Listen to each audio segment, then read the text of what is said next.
Hi guys, Graham here again from Bainbridge Technologies, your leaders in power products. Today I just quickly want to touch on the importance of solar and when to use it.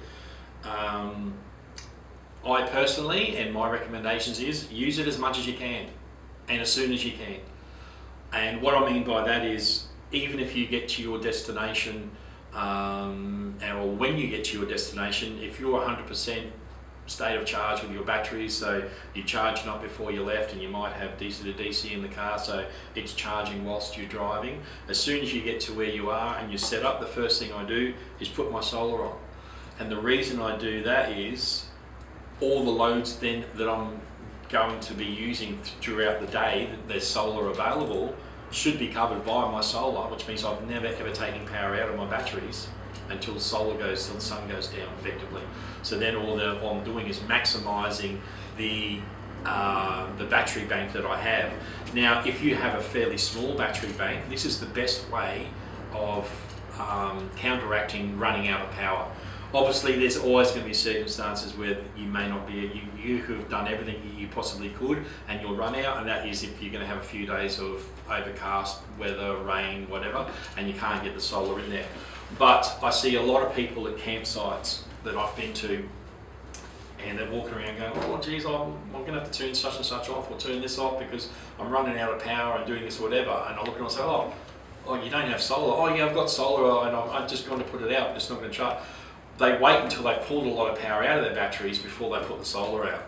So if you think of it like if you're used to having solar at home, when they sell you solar for your house, because you're not storing the power, it's going into the grid, but you're only getting paid a little bit of it, or a lot less than what it would cost you to pull the power out of the grid. You get used to trying to use as your biggest appliances and the most heavy loaded draw appliances throughout the daylight when you've got sun, so the solar is actually covering those loads and you're not pulling power out of the grid.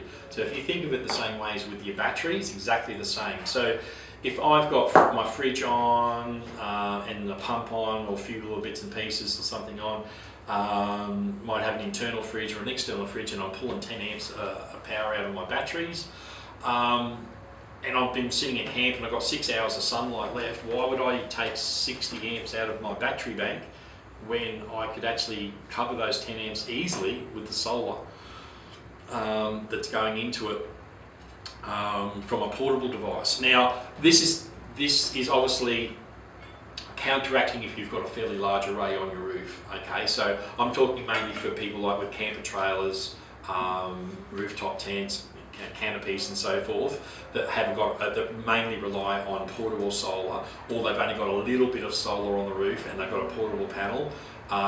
You know, like even some of the smaller camper trailers these days, you know, when I say camper trailers, I mean hybrids that actually have a roof, but because they're such a small platform and they've got, you know, hatches on the roof and the aircon on the roof and this whatever, they might only have enabled them to have 200 watts of solar on the roof. In that case, I would then turn around and say, well, instantly put out your portable blanket or whatever you've got straight away. But if you've got 800,000 watts of solar on your roof, on your caravan, not as important. But I'm talking about from the smaller arrays. If you've got a portable device, put it out straight away and maximise your solar for when you don't have, because you never know, the next day you wake up and it's teeming down with rain and you're not getting any solar whatsoever. I would want to try and have my maximum amount of state of charge battery left first thing in the morning than taking those 60 amps out that I haven't put in during that day because I didn't put my solar out. So little things like that definitely help in a way. So my tip therefore, as I said, is as soon as you set up, if you've got a fairly small array and you know that you always start using a bit of power out of your battery system, if you've got a portable solar blanket or a panel or setup, put it out straight away and just maximise the use of it. So that's my tip for today on solar. So hopefully that's helped and will help for your next trip and keep you off grid and not run out of power and keep those coldies cold. So until next time, bye for now.